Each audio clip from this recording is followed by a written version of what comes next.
Bonjour and welcome in. That's right. I am in Montreal, and this is your live chat for this week's President's Cup, a team event. 12 Americans battling 12 internationals for the right to hoist said cup. This time is yours.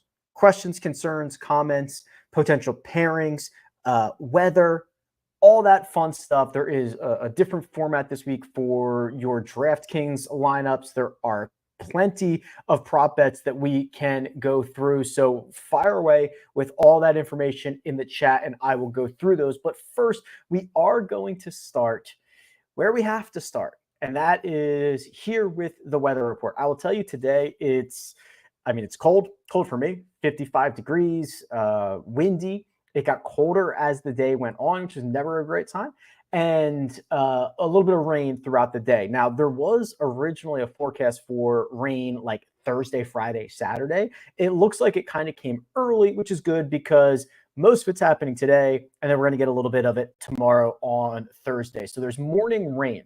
The good news for the President's Cup is that they only have to play 5 matches tomorrow. It's not a full day thing like the Ryder Cup is for the first day. So there's only 5 matches tomorrow that they need to get in. And they weren't even planning on starting until 11:35 local time anyway. So this AM rain will soften up the golf course, will make the rough a little bit just more difficult to manage a little bit or to predict a little bit. But this, as forecasted right now, doesn't seem like it's going to put a big hindrance in the scheduling or anything of that nature for this week. I'm going to get to this question here from Hank right out of the gate because in about an hour, if you are watching this live right now, in about an hour, the pairings are going to come out. Now, the way they do this at the President's Cup is different than the way they do it at the Ryder Cup. The Ryder Cup is simply both captains taking their players, their matchups in order and saying, here's who we're running out 1 through 4 or 1 through 5. At the President's Cup, they go back and forth. So you're going to see one team say Patrick Cantlay and Xander Schauffele. And then the other team, the international squad, will have 30 seconds or a minute, I don't know what it is, to respond with who they want to face, Xander Schauffele and Patrick Cantlay, and then they'll do the opposite and they'll go back and forth. So it's way better. It's way cooler. I wish the Ryder Cup did it like this. And there's a lot more strategy involved. So we're going to see that in about an hour or so. And then if you haven't, that would be the time that you'd want to start making your lineups. Remember, there is a captain for this week. So here's my website, rickrungood.com. We'll talk about some of these other questions here in just 1 second. But there's a captain. So for every lineup, you have to designate a captain. They are getting 1.5 times the points, but they are going to cost 1.5 times the salary. So for example, Tom Kim, who is $8,000 as a regular golfer, would be $12,000 as your captain. But if he scores 100 fantasy points as a regular golfer, you will get 150 fantasy points if he is in your captain's position. So it allows for a variety of strategic plays that you can make. Who are you captaining? How are other people doing it? And it makes a lot more combinations possible when you start doing it that way, because you could play Scottie Scheffler regularly, or you could play him as a captain. So it is fun. It's a fun format. We do not get to see it often. Nolan is here, and Nolan just signed up to join the YouTube channel. Thank you very much, Nolan. I will have an additional Montreal vlog for you guys shortly, a couple days after I get home. I've already got some content in the hopper for that, and to show you my time while I've been here so far, and will continue to. So Nolan says, hey Rick, can you do a deep dive on Russell Henley? I'm a little bit worried about how many rounds he'll play, but it seems to be a very accurate driver and strong on approach. Thank you. Yeah. So a couple of items here, Nolan. First and foremost, I think that Russell Henley is probably one of the most underrated players that is currently on the United States team. He is a very good, very solid player who hits his approaches very tight and makes a lot of putts.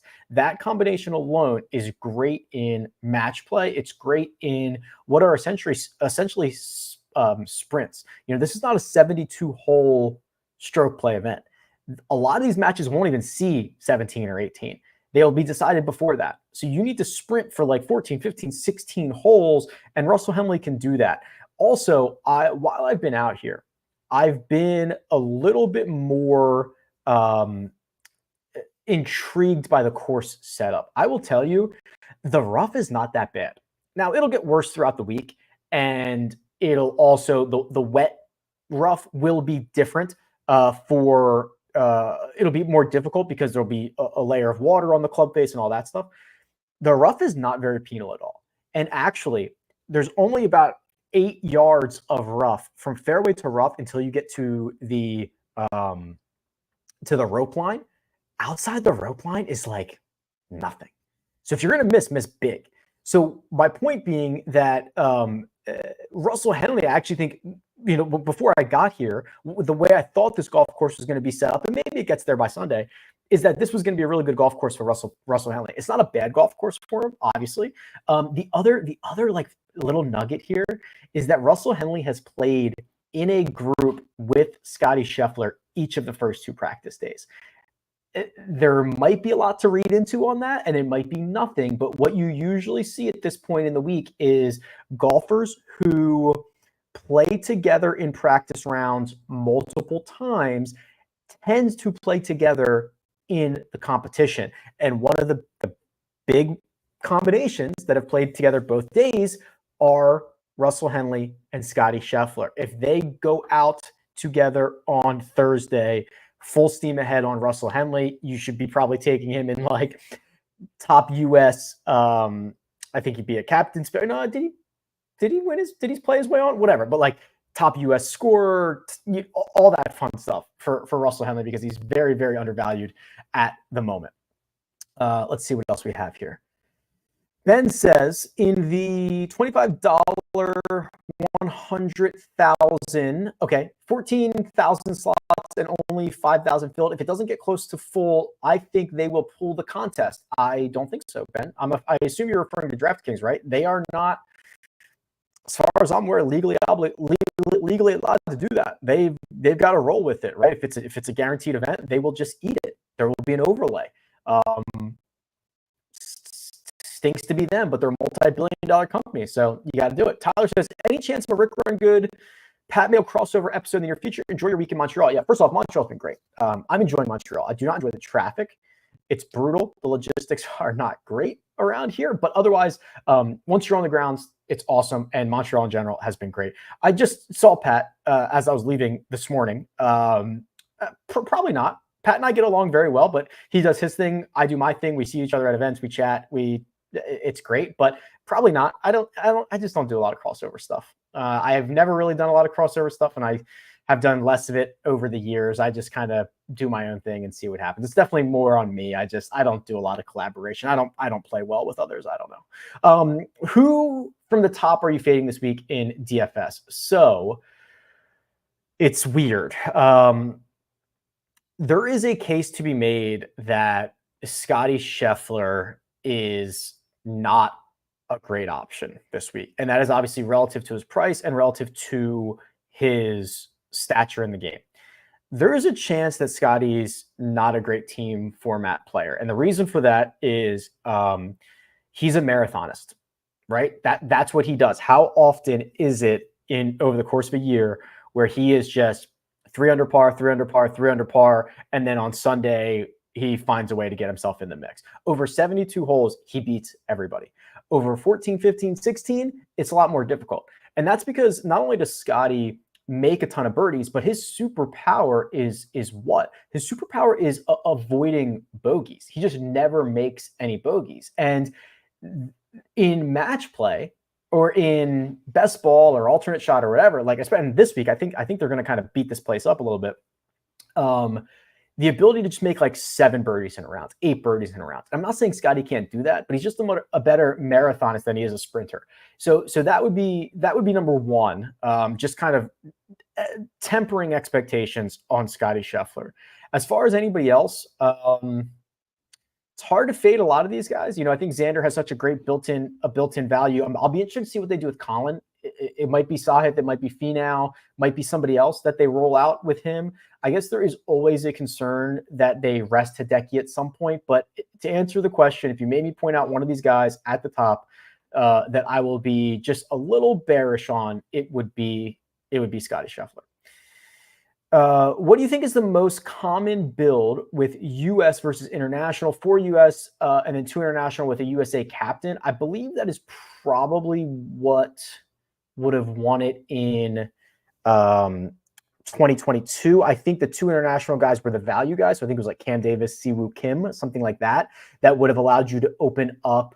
I don't know who it was. Maybe like a Xander Cantlay stack or whatever it ended up being. Jordan Spieth was 5-0-0, I believe, so he would have been definitely in there as if you would have captained him. So yeah, it is probably that. Like the way that I see this going is you get the 2 value guys correct, which in this case are probably Henley and Pendrith, something like that, or even Pendrith and I think the Canadians could play a ton, Hughes, or even Connors and Hughes. And then captaining a second or third tier guy that scores a lot of points. Might be Sung Jae. It might be Patrick Cantlay. Patrick Cantlay could play 4 or 5 matches, right? But when you start to captain Scotty, you really hinder yourself on the rest of the builds. So that's probably the route that I'm going to go here. I obviously haven't built anything because I'm waiting for these Thursday pairings to come out here in the next 45 minutes or so, and then I'll kind of go from there. But that I think is a pretty good path. You've got to captain somebody who can play all 5 matches. Sung Jae is possible, though he's probably going to be a dog in every single one of them. Cantlay, I think, is a really interesting one, especially if he goes out first with Xander. And see, here's the other thing. What's interesting is you're going to see what the other teams do. So the U.S. might run out. Let's say they run out Xander and Cantlay first. That would be like their power squad. Does the international team combat that with a sacrificial lamb? Hey, have at, Christian Bezuidenhout and somebody else, right? Have at him, Min Woo Lee. Or do they run out Hideki Matsuyama and Adam Scott and try to go power versus power? We'll see what they do. There's a lot of strategy involved with that, but it would change the expected value of how many points these guys are going to score depending on the matchup that they get. So if Cantlay and Xander go out and get a favorable opening session draw, I think captaining Cantlay could be very, very valuable. But again, we'll see. And we'll see what they do with Sam Burns. If Sam Burns gets Scotty, that opens up Sam Burns for a lot of captains' positions. If it's Scotty and Henley, oh my gosh, Henley is going to be like one of the most popular guys on the slate. So it'll be interesting. It'll be interesting to see. What are your observations about the practice round pairings? Saw Eric Patterson post the groups. Xander Scheffler, oh my gosh. Scheffler, Xander, Cantlay, and Burns were all split up. Yeah, so my observations were this. Obviously, I already mentioned that Scotty and Henley have played together both days. I don't necessarily think that you have to play guys together. Like Xander and Cantlay know each other very well. They don't need to play practice rounds together. Some other guys I think do. So I'm not going to say it's all about who plays together and who doesn't play together. I'm not reading too much about it. What I think is going to happen is in 45 minutes when we get these groupings, we're going to learn a lot. We're going to learn if any of these guys get split up, if any of the obvious pairings don't happen. That would change a lot of things. Who do you think plays the least on each team? So if it were me, or I guess maybe if it's not me, so Christian Bezuidenhout, I think, is just kind of the odd man out here. He does not have a super great pairing with anyone, I don't think. He does not get the benefit of being Canadian, which I know is crazy to say. But it ends up being a real thing here, okay? It ends up being a real thing. So he doesn't get the benefit of being one of the 3 Canadians. He does not have another South African to play with. And again, it's not all about nationalities. He's not played well. And in fact, he's playing some of the worst golf that he's played in the last couple of months over the last 4 events. I don't know if his skill set matches with anybody all that well. There's not a lot of chatter about him. It's just, I don't know where he goes. So I think Bezuidenhout probably plays very few unless he goes out early and just starts scorching everybody. But I think that that's the case. The Americans is tough. I would I actually think that Wyndham Clark is the most difficult guy to play, just because of his insanely volatile nature, which sometimes is good, but I don't know who to pair him with. I'm not sure who you're going to pair Wyndham Clark with. Now, that's my perception. I think that it should be Max Homa. Max Homa should play the least for the Americans because of how he's been playing. But I don't know. I think this side's a lot more difficult to figure out. But I'll say Homa and Bezuidenhout play the least.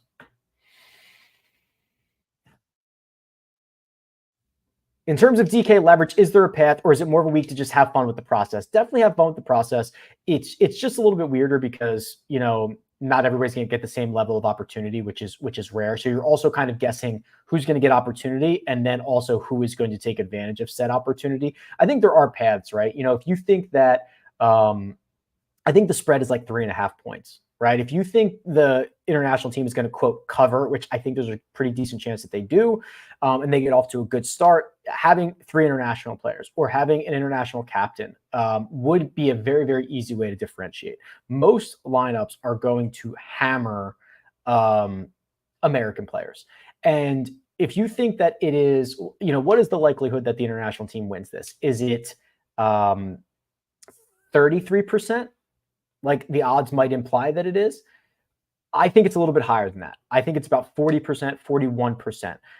There will be more lineups than that are heavily on Americans. So, for example, if you know 40% of the time the international team wins, but international team is only heavy in like 20% of the lineups, you've already done half the work. So that is one way. And then if you are building American stacks, you know what's your course here? How are you being different? Is it captaining Russell Henley? Is it stacking teammates together? Cantlay, Xander, captaining like Taylor Pendrith and seeing what you have left. There's a lot of interesting things that could happen. You've already hinted at this, but what do you think the pairings are? So I'll tell you what I think they should be. Over the last couple of years, they've been like a lot more playing it close to the vest about how this is going to work. But this is what I think they should be. Something like this. And this would just be for 4 ball, which is what they're playing tomorrow. Alternate shots, different. But I think you're going to get Canadians first out of the gate for the international squad, as you should. I'm going with Siwoo and Tom Kim. So here's, just to give you an idea. I think Corey Connors plays a lot with Mackenzie Hughes and Taylor Pendrith. I think Adam Scott, Hideki Matsuyama, Jason Day, and Minwoo Lee are kind of their own little pod. Day and Minwoo and Adam Scott specifically. Also, I think that Tom Kim and Siwoo probably play a lot together. I think that Sungjae could play with Tom Kim and Sungjae could play with Siwoo Kim. And I think Hideki has kind of played with everybody. You could see him with Day. You could see him with Adam Scott, like I mentioned. On the American side, it's a little bit more straightforward. Scott, I think it's Scheffler and Burns, Scheffler and Henley, Cantlay and Xander, obviously. And then Morikawa, I think you get like Finau, Sahith, Homa, right? Like that, those spokes going out in that direction. I wouldn't mind seeing Keegan getting in here with somebody. I don't know who that is. Maybe it's Brian Harman if they both sit in the first session, but we're going to learn so much here in just a bit. I think it'll be very close, maybe a tie. I think, listen, I've bet the internationals to win. I've bet the internationals in a race to 5. I think they have to get off to a very good start. I bet them to win day 1. I think they have to get off to a good start. I think they will get off to a good start. But we'll see. Worst case scenario is this. This is worst case scenario. Captain Mike Weir says, all right, first match, we're sending out Corey Connors, Mackenzie Hughes. Great. And then the Americans pull out Cantlay and Xander, win the first match, and never look back. That would be bad case scenario. For single entry, would you just fade the guys not playing on Thursday? It is not as important in a President's Cup as it is in a Ryder Cup. So in a Ryder Cup, you're only getting 4 sessions each of the first 4 matches each of the first 4 sessions.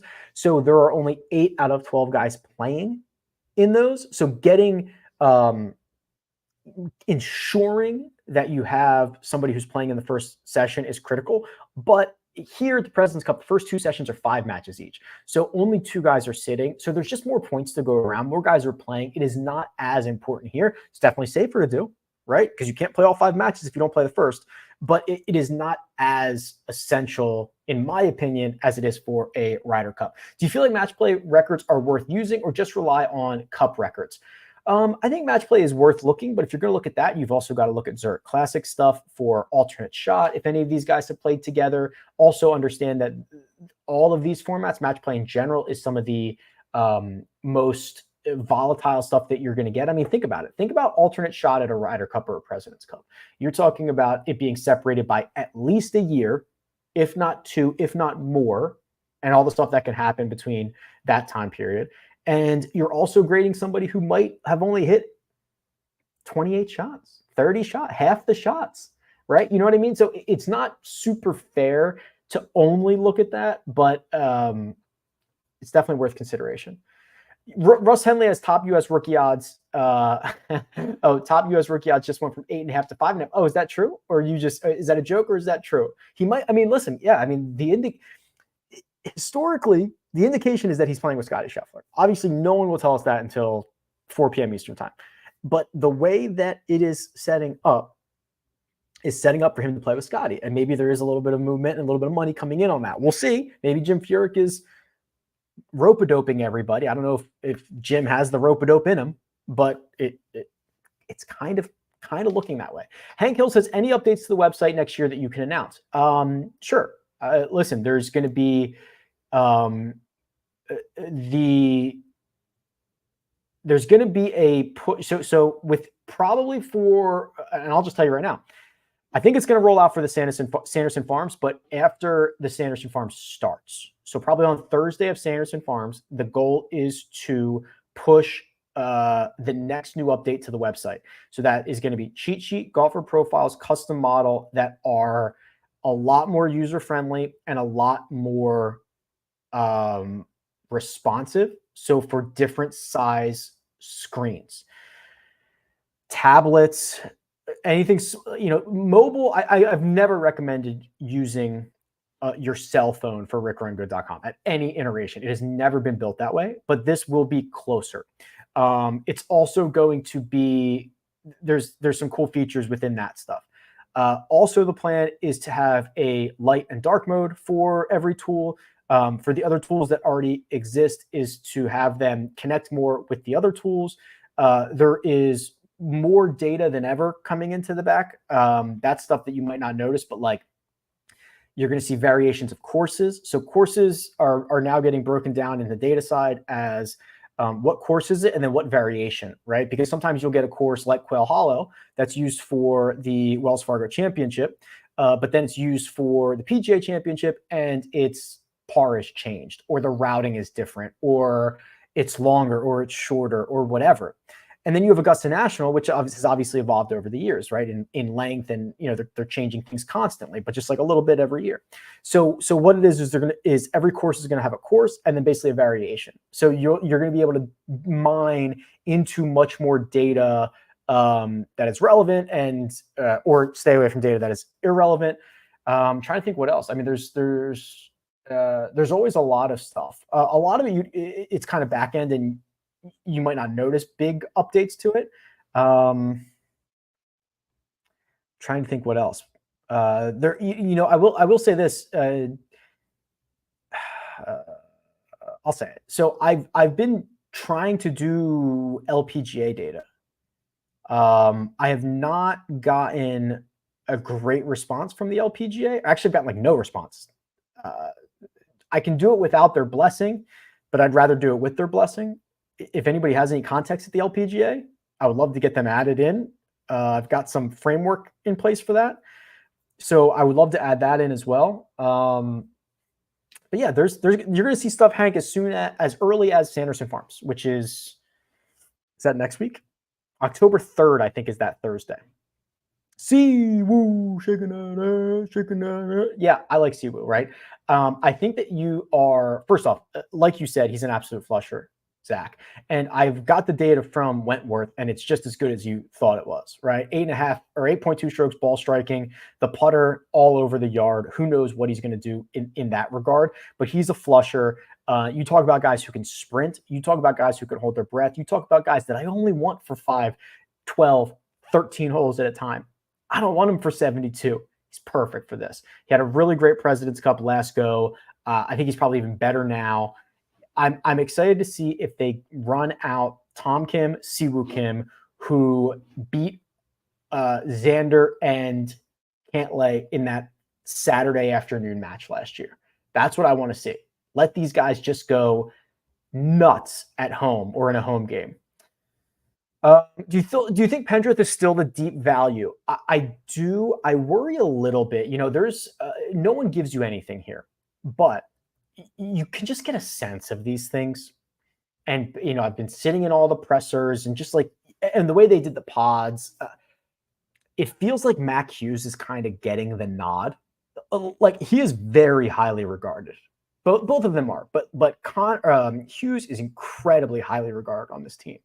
So I'm wondering if he's the guy who's going to get run out over and over and over again. When I saw the golf course, I thought it was actually better than Taylor Pendrith than I thought earlier in the week, because I don't think the rough is all that bad. And, you can call it whatever you want. You can call it tree lined. I would not call it tree lined. Yes, there's a hole or two that have trees that I would call tree lined that will become an issue. Some holes, the trees are so sparse or immature, aka they're not very tall. There's a couple holes that have mature trees, but I don't think if I'm Taylor Pendrith, I don't think it's a problem. I just don't know if he's got the momentum right now.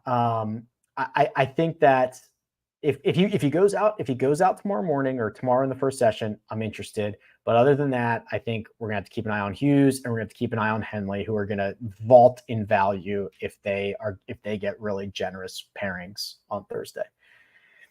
For DK scoring with the higher possible upside, be with rostering paired golfers or get one piece of more matchups. I think historically, and don't quote me on this, but I'm pretty sure historically it has been pairing them together. Yeah, because the chances that because to win one of these things, you need all the points, you need all the blowouts, you need all that stuff. And it's going to be really difficult to get two different big blowouts. But if you get Scotty and Burns that win 5 and 4, and then they win again, they win as individuals, I believe that is the path. But it's also the riskier path, right? If they lose, you're screwed. You're just screwed. You talked about the rough, but any other intel about the course? Favorite holes? Yeah. So this is a I don't even know how to describe it. It's a fine golf course. It is not immensely unique. It is not a huge variety of shots. It doesn't challenge you in 19 different ways. It doesn't do that. I think it's going to be pretty easy unless it's cold and windy. But other than that, I think it's going to be pretty easy. It's in phenomenal shape. I think there's a couple of things that are interesting. It is the tee shots. I think the tee shots are very interesting. You've got to hit strong, committed shots. There is penalties, whether that's rough, fairway bunkers, or water, on a lot of tee shots. Okay. The dog legs are great. And I think the back nine is awesome for match play. A lot of risk reward shots. I showed a couple, 10, 14. 14 is a great hole, even 18, if the match gets there. So while there's not a lot of crazy unique architecture things or ways to separate yourself, the risk reward aspect is going to be perfect for this event. So I do really, really like that. I like the back nine a lot. I'm trying to think what else. Thick rough around the green has given guys some trouble. Slightly raised greens. It's in phenomenal shape. There's 45 holes here. They're only using 18, obviously. What merch have you bought? And what are you working on in your own golf game? Always everything, but I'm trying to get, a little more into out and get my angles a little bit better. I have actually, Where's my bag? Okay. I usually buy a lot of merch, and I have done this. I tried to not spend a lot of money, so I only got small stuff. I had a polo. I had like 3 hats. I had like 2 sweatshirts, and I said, why? You know, I buy this at every event. I'm gonna wear it, but like, why? So here's what I did. I got my collectibles, so the things that I collect. So I got the golf ball, so that will go on my backdrop, and then I also collect. If you guys can't see it in the backdrop, but I have a whole. I've got probably 30 of these. I collect the like the ceramic, like the metal bag tags, and I have an old fashioned golf club that I hang them off of, a niblick actually. And then I thought the only chance I'd have to get one of these is I got a hockey puck. The only chance I'd get. Yes, I wanted like both the USA and the international hockey jerseys. I wanted it all. What am I going to do with all of it? I don't know. I tried to be a little bit good this time around. There's still time. I might blow it. Also, Mina's playing golf now. She's taken her first lessons. She's getting addicted to it. She's, improving at a rapid rate. And I'm trying not to give her any instructions because I don't want to be held liable for any of that. I actually think I'm at the end of the questions, believe it or not. So we can wait here for a couple more minutes just to kind of give you an idea. I'm trying to think of what else is going on here. I did put this in my newsletter for this week. It's 100% free. I will buy some of those sweatshirts and give them out. I'll get your sizes. If you're already in the newsletter, that's great. If not, sign up. I'll give some to each. That way nobody feels left out. Link is in the description for that. The other thing is, I think Adam Scott has a good week. I think that it's going to be Russell Henley to the moon if he gets this Scotty Scheffler pairing. And then, I don't think the weather's going to play too much of an issue. We might be done. I'm trying to think if there's anything else that I was meaning to share. Oh, the Spanish Open is going on, and I've loaded that into the Rick Run Good database. So if you want to check that out, John Rahm, Terrell Hatton, Patrick Reed, amongst others, are playing that event. Trying to think if there's anything else I wanted to mention. Tom Kim had some really great quotes yesterday. That was fun. He's wearing the watch he was wearing yesterday is $300,000. Unbelievable. That might be it. I'm trying to think of what else. We're at the point of the week where it's like just started already, right? We've kind of hit on everything. I don't know. Spanish Open.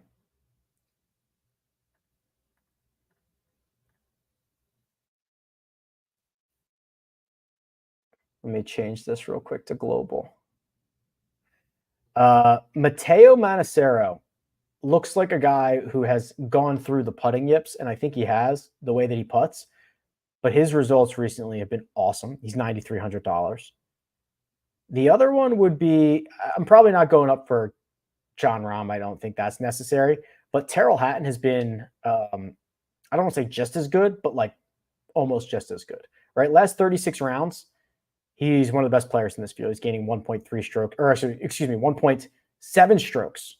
He's actually second in this field behind John Rahm. I think it might be time for Hatton to get that victory outside of Liv. All right, Mina, I'm not sure there's a huge appetite for I feel bad. It's such a great event. Somebody's going to win. I don't know. Not a huge appetite from the chat, but hey, I'm here to do the best that I can. I will enjoy the week. We're going to get this thing started tomorrow. I don't have anything else to say. I'll tweet out some fun stuff that comes up, and of course, we'll have the pairings here shortly. So I guess that's it, Mina. Shut it down, guys. See ya.